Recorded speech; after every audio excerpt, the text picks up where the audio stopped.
Saat umat Islam lengah dan tercerai-berai, tentara salib berhasil menduduki Al-Quds. Mereka mengubah tempat Isra Rasulullah, kiblat pertama sekaligus masjid suci ketiga umat Islam, menjadi tempat kemusyrikan dan pusat pembangkangan terhadap ayat-ayat Allah.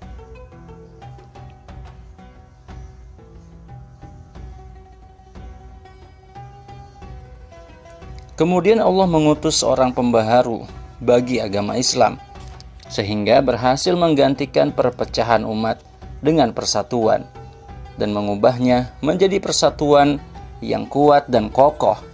Melalui tangannya, Allah membuka Al-Quds setelah sukses mematahkan kekuasaan salib dan melenyapkan kekuatan tentara salib dalam sebuah pertempuran yang merupakan salah satu pertempuran paling sengit dalam catatan sejarah.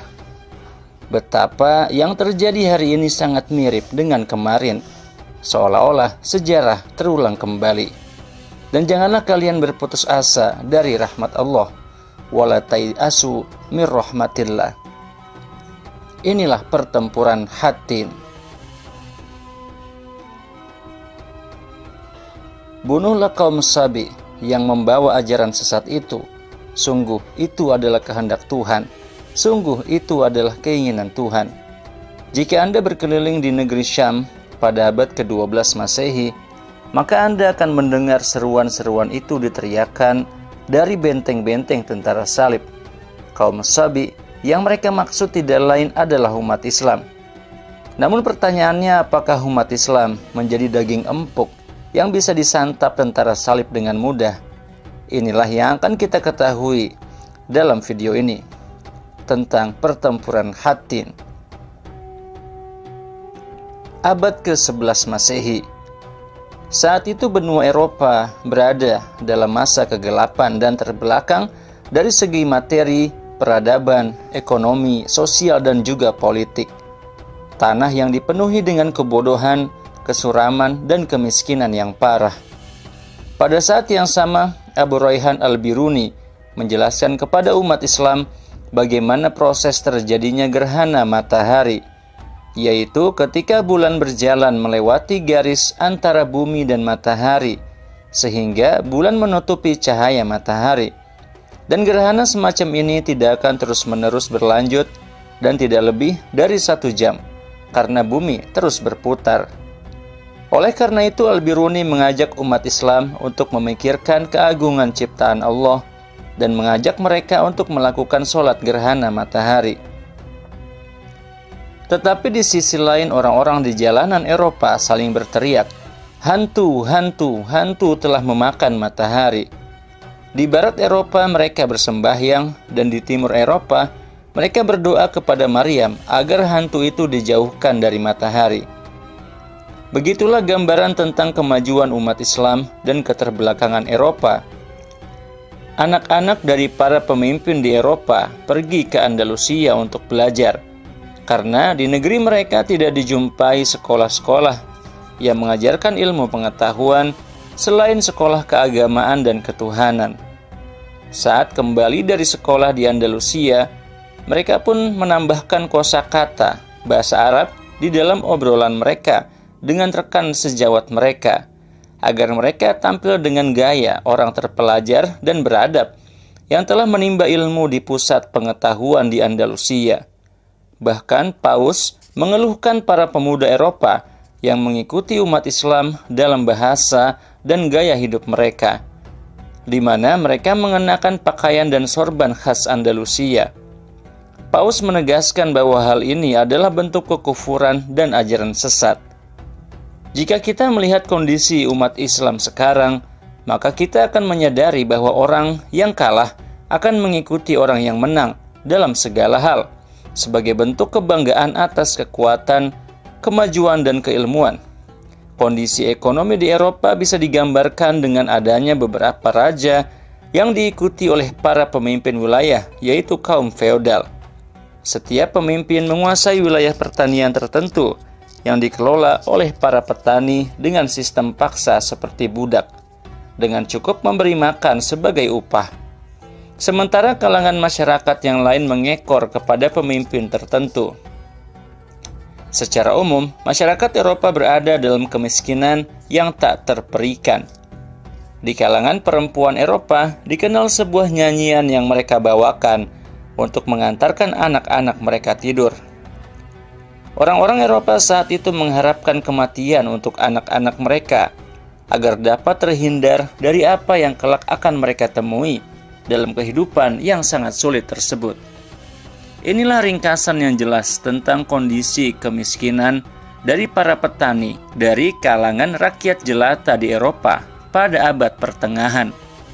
Paus mengharamkan mandi dan pengobatan penyakit karena sakit dianggap sebagai cobaan dari Tuhan yang harus dihadapi dengan sabar, bukan dengan mengobatinya, sehingga memusuhi takdir. Imbas dari pandangan yang buruk ini, maka profesi medis dilarang dan siapapun yang melakukannya akan dibakar seperti para penyihir. Akibat dari kebodohan yang akut ini, wabah melahap separuh Eropa. Sebaliknya, di negeri umat Islam, mereka mengecap kenikmatan susu dan madu murni. Orang-orang Eropa sering menyebutnya dengan tanah yang penuh dengan kebaikan yang melimpah dan makanan yang cukup untuk mengenyangkan seluruh penduduknya. Kekayaan, kemakmuran, rempah-rempah, wewangian, sabun dan kain sutra untuk para pria. Sementara itu permata bersinar di tengah sorban mereka, dan masih banyak lagi hal yang belum pernah dirasakan oleh orang Eropa sama sekali. Kebencian dan kecemburuan membuncah dari orang Eropa yang miskin dan lapar ini kepada umat Islam yang kaya dan makmur. Bagai jerami terakhir yang mematahkan punggung unta, kemudian tersiarlah kabar di Eropa bahwa umat Islam di bawah kepemimpinan dinasti Saljuk berhasil memusnahkan seluruh pasukan Kekaisaran Bizantium dan menangkap Kaisar Romanus dalam pertempuran Manzikert. Para pelancong dari timur ke barat membawa berita bahwa umat Islam tengah bersiap untuk menyerang Kekaisaran Bizantium dan kemudian bertolak untuk menaklukkan seluruh Eropa.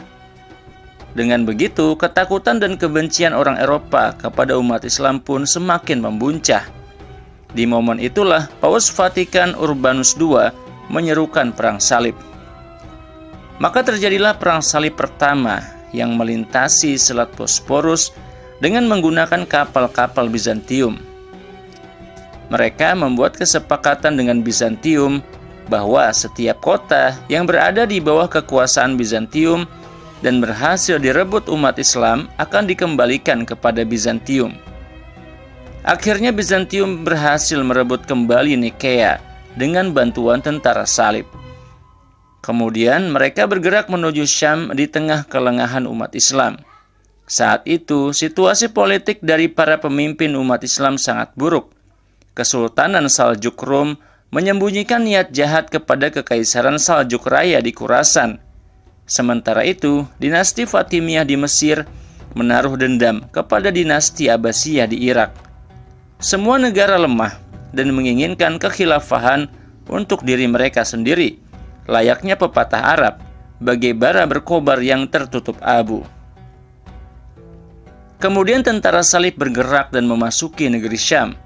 Mereka mendirikan 4 wilayah. Pertama Roha, kemudian Antioquia, Tripoli, dan diikuti kerajaan Yerusalem, yang kemudian menjadi kerajaan utama dari 3 wilayah yang lain. Pada tahun 1099 Masehi, pada tahun penderitaan itu, tentara salib berhasil memasuki Al-Quds, yang berada di bawah kekuasaan dinasti Abidiyah yang beraliran Syiah. Sebagaimana yang diprediksi dari kaum Syiah, mereka mengkhianati umat Islam dan akhirnya melarikan diri. Mereka meninggalkan Al-Quds untuk menjadi santapan empuk bagi tentara salib. Mereka memasuki Al-Quds dan membunuh semua wanita, anak-anak, kaum pria, dan orang-orang tua. Bahkan kaum Yahudi pun tidak luput dari kekejaman mereka.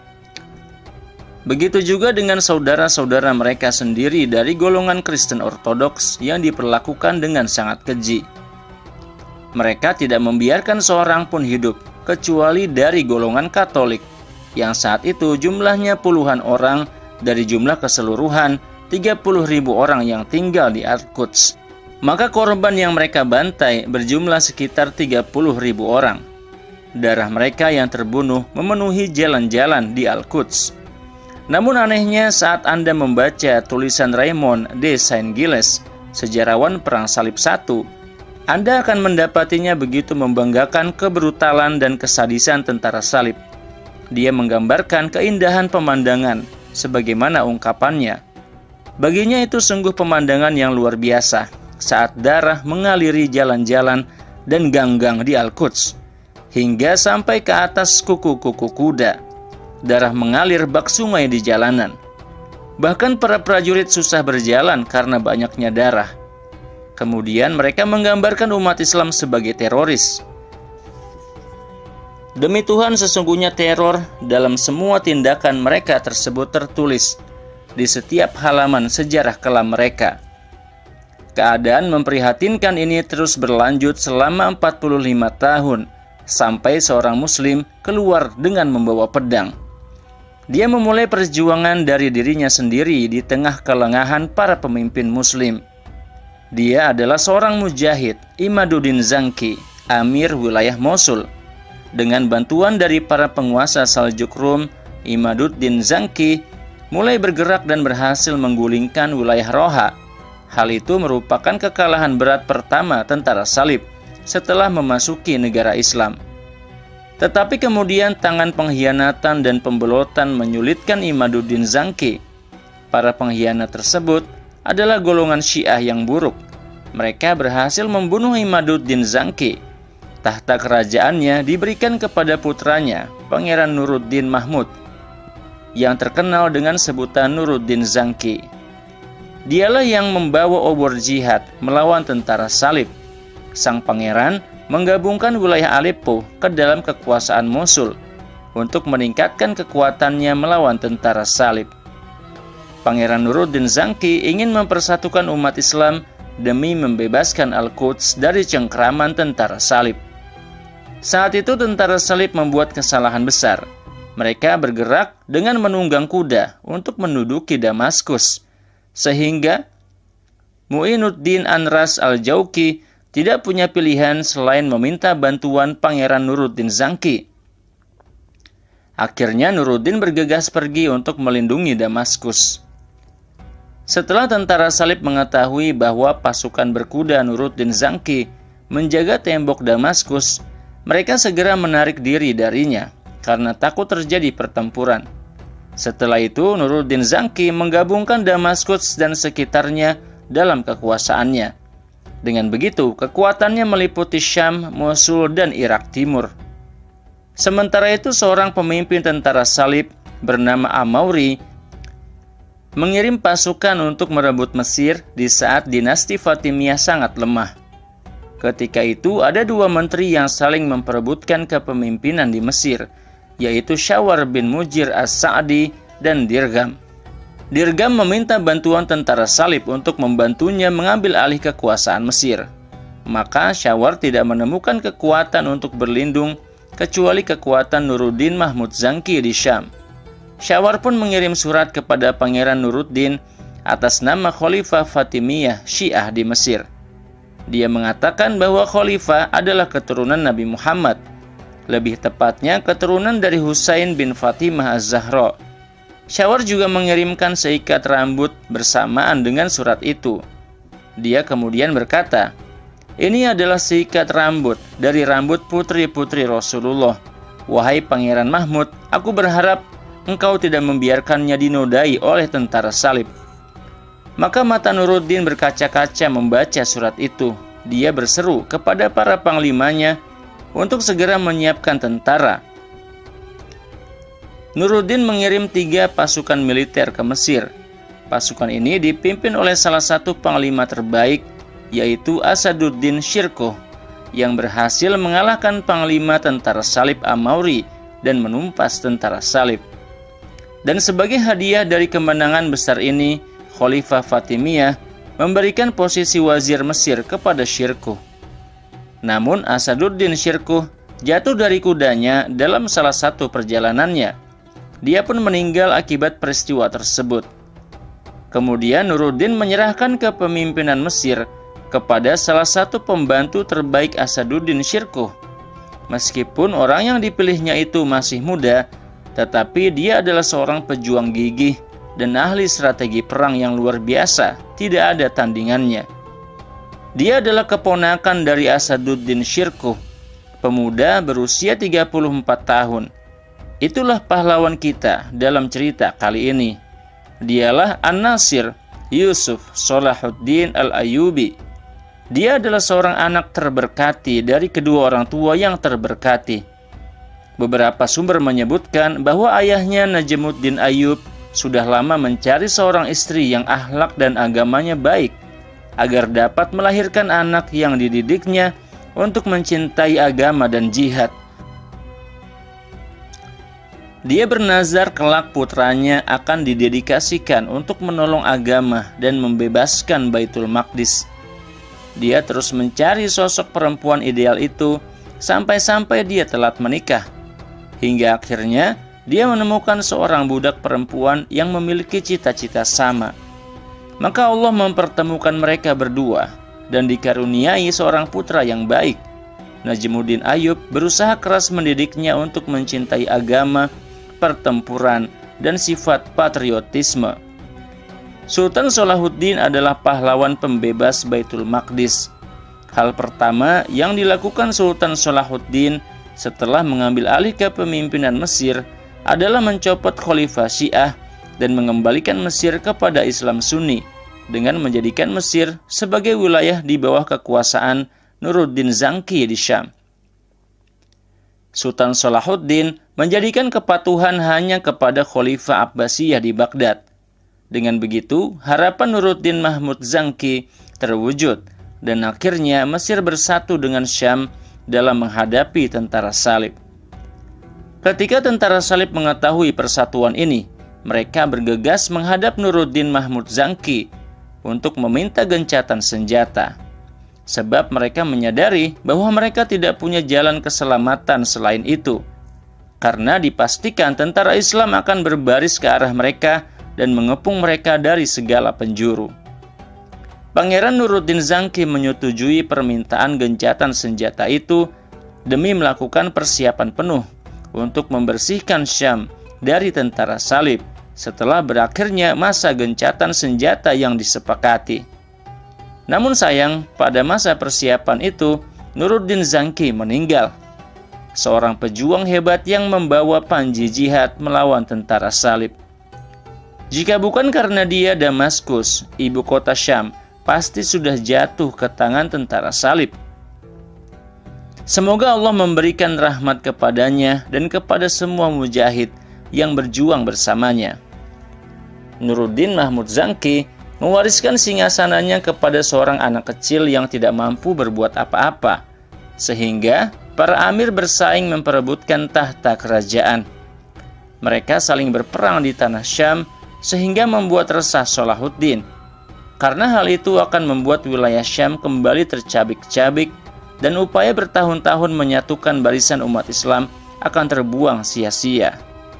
Maka Sultan Salahuddin memutuskan untuk berangkat ke Syam dan mencopot semua amir yang tidak memiliki ketertarikan kecuali hasrat kekuasaan dan kedudukan.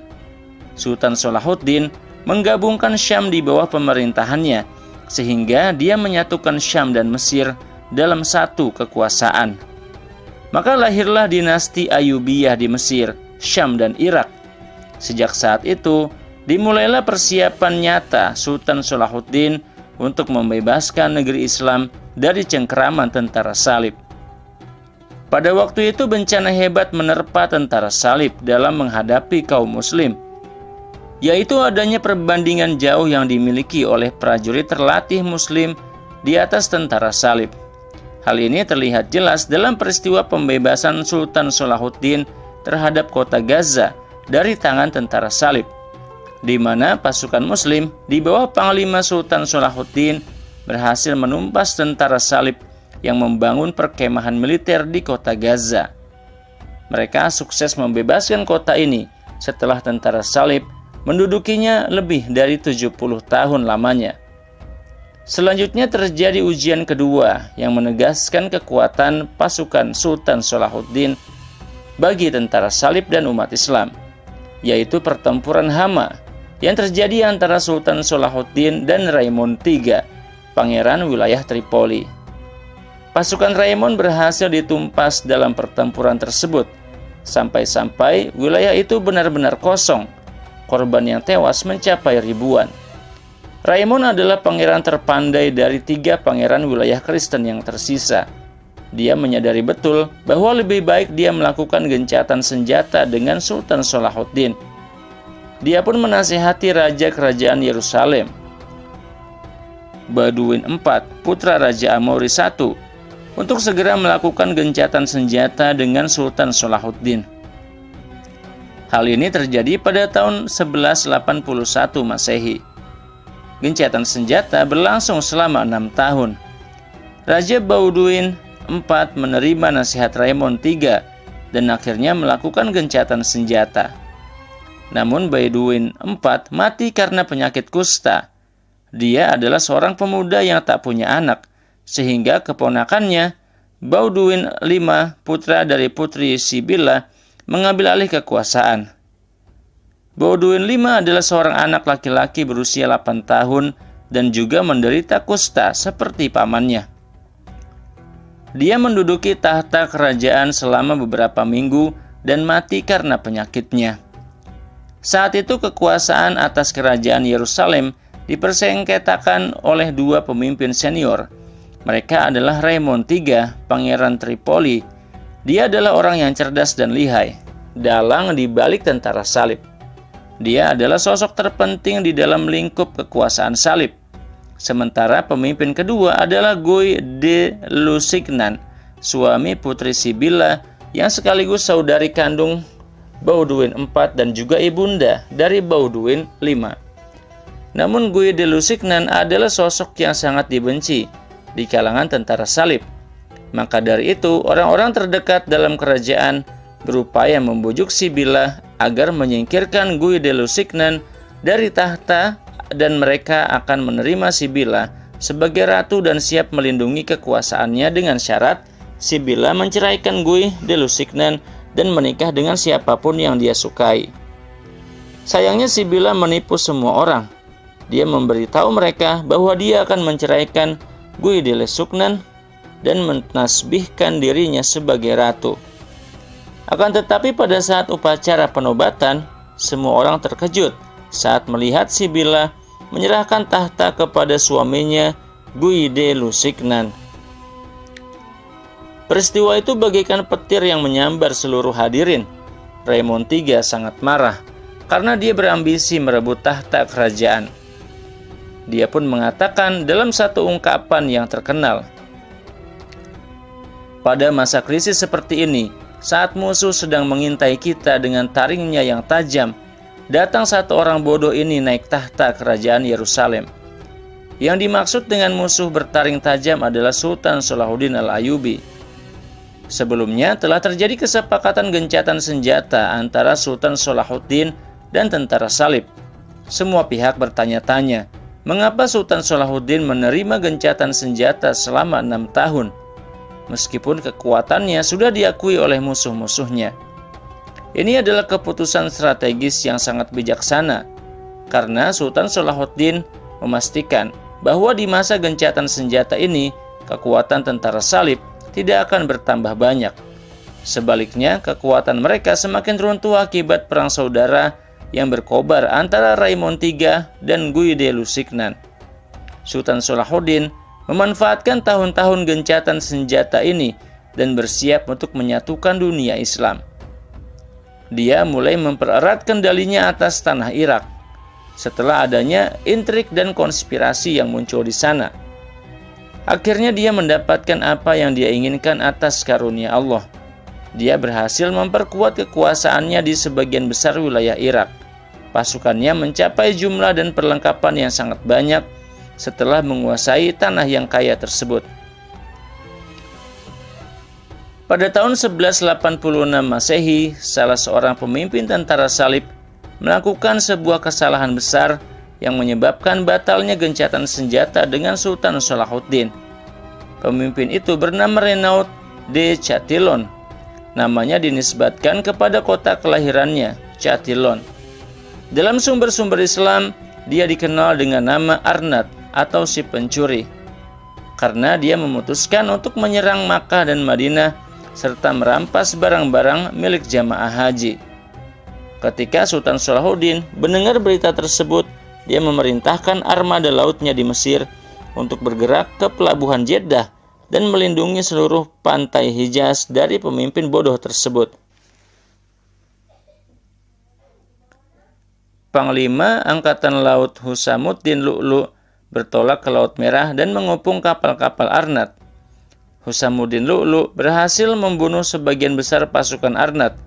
Namun Arnad dapat melarikan diri bersama dengan beberapa pasukan berkudanya dan kembali ke benteng Kirk yang dikuasainya di tepian Sungai Yordan.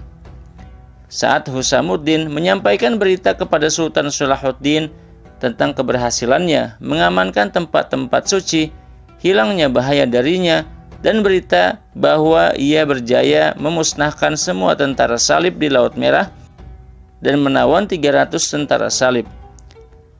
Jelas sekali perintah Sultan Salahuddin kepada Husamuddin untuk menghukum mati semua tentara salib yang ditawan. Meskipun Salahuddin adalah panglima yang sangat berbelas kasih dan beradab tinggi tiada tara, namun sebetulnya ada perbedaan besar antara baiknya akhlak dan kelemahan. Siapapun yang mencoba menyerang makam Rasulullah, Masjid Nabawi, dan kiblat umat Islam Baitullah Al-Haram, maka tidak ada pilihan baginya selain dibunuh untuk menghalau orang-orang berikutnya dari niatan serupa. Sehingga hukuman itu menjadi contoh bagi siapa saja yang mencoba-coba menyentuh kesucian umat Islam. Sultan Salahuddin membagi tawanan tersebut ke beberapa ibu kota kekuasaan umat Islam. Sebagian dibawa ke Kairo dan sebagian lain dibawa ke Damaskus dan Aleppo. Mereka semua dieksekusi di depan khalayak umum, sehingga Arnad bersembunyi di bentengnya di Karak dalam keadaan tertekan dan sedih setelah gagal total dan kehilangan sebagian besar pasukannya. Kemudian Arnad merencanakan sebuah tindakan bengis lain untuk menghapus dampak dari skandal sebelumnya. Dia lampiaskan dendamnya itu kepada kaum muslimin yang tak bersenjata setelah dia dipermalukan oleh Panglima Husamuddin. Arnad menyerang konvoi jamaah haji yang tak bersenjata saat sedang dalam perjalanan ke Baitullah. Arnad merampas harta dan barang-barang mereka. Dia berkata kepada para jamaah haji tersebut,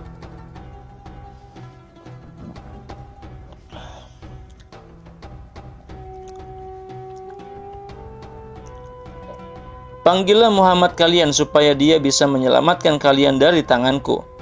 Kemudian Arnad membunuh mereka semua. Sebagian orang mengklaim bahwa saudara perempuan atau kerabat Sultan Salahuddin ada dalam kafilah haji tersebut, sehingga peristiwa itu mendorong Sultan Salahuddin untuk membalas dendam demi kaum wanitanya. Pernyataan ini sama sekali tidak berdasar. Sultan Salahuddin tidak memiliki kerabat dalam kafilah ini. Sejatinya Sultan Salahuddin marah karena membela hak setiap muslim, bukan hak keluarganya saja. Karena setiap muslim adalah saudaranya dan hubungan agama lebih tinggi dari sekedar hubungan nasab. Pernyataan itu adalah upaya keji untuk memperburuk citra Salahuddin. Seolah-olah jihadnya bukan murni karena Allah, melainkan didasari oleh fanatisme dan kejahiliahan. Setelah itu Sultan Salahuddin mengirimkan utusan kepada Guy de Lusignan, Raja Yerusalem, dan memerintahkannya untuk mengembalikan seluruh harta benda yang dirampas dari kafilah. Sebagaimana Sultan Salahuddin memerintahkannya untuk menyerahkan Arnad agar mendapatkan hukuman mati atas kejahatannya. Jika Raja Lusignan tidak melaksanakannya, maka pertempuran pasti akan terjadi. Namun Raja Lusignan menolak menyerahkan Arnad, sehingga Sultan Salahuddin mengumumkan peperangan. Dia memobilisasi umat Islam untuk berjihad di seluruh ibu kota wilayah Islam. Sultan Salahuddin mulai menyiapkan alat tempur dan pasukan. Waktu penantian telah selesai dan tiba saatnya membebaskan Baitul Maqdis dari cengkeraman kaum musyrik. Setelah berada di bawah pendudukan tentara salib selama lebih dari 80 tahun. Ketika Raymond III, Pangeran Tripoli, mengetahui bahwa Sultan Salahuddin telah membatalkan gencatan senjata dan mengumumkan peperangan, dia segera menemui Sultan Salahuddin di Kairo dan meminta perdamaian terpisah dari tentara salib lainnya. Ini adalah pertama kalinya seorang pangeran dari wilayah Kristen mengambil keputusan tanpa meminta pertimbangan Raja Kerajaan Yerusalem. Akhirnya Salahuddin pun memberikan apa yang diinginkannya dan melakukan perjanjian gencatan senjata terpisah bagi kerajaan Tripoli. Sultan Salahuddin berjanji tidak akan menyerangnya, tetapi dengan syarat sebagian pasukan Muslim diperbolehkan melewati kerajaan Tripoli untuk masuk ke kerajaan Yerusalem dari arah utara.